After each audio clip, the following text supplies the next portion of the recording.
Honorable Marisol C. Aragones Sinfuero, represented by Vice Mayor Honorable Tony B. Arguello, City Mayor Honorable Arcadio Najib B. Capistrano Jr., City Councilor Honorable Richard Abigo,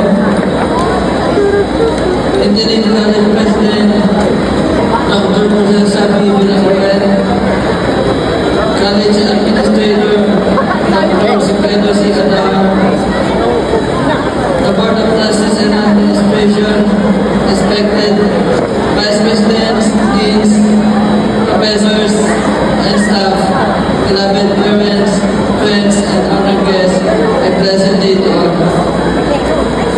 It is both a privilege and an honor to stand before you today. Una po sa lahat, please bear with me. Pasensya na po kayo sa boses ko, but I'll try my best.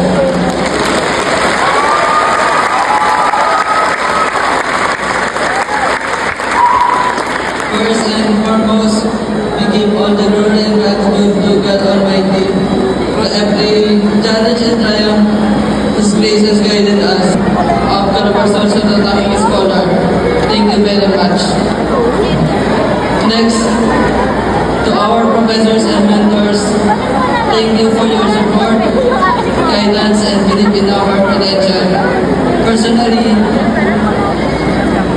I am grateful for your patience and my condition, your encouragement and willingness to answer my many questions.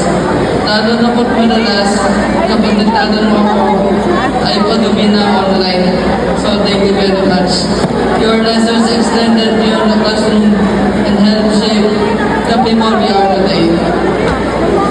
Moreover, to our families and parents here today, thank you for every sacrifice, prayer, and applaud that brought us to this stage. We hope that today we have made you proud. Thank you for being our constant source of strength and inspiration. This graduation belongs to you as much as it is to us.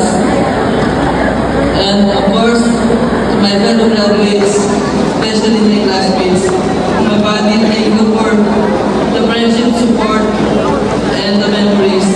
As we move forward, may we carry with us the lessons. Gawad Hiraya ng Calabarzon, natatanging scholar ng Unifast 2026, Chef Unifast Gawad Hiraya, tinatawagan po natin si Dr. Preciosa Villacuel.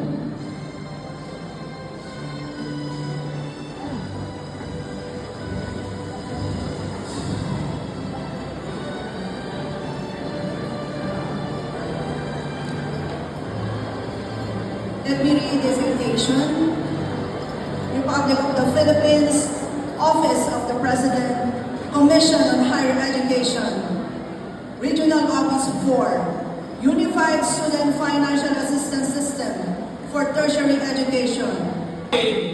Kung ano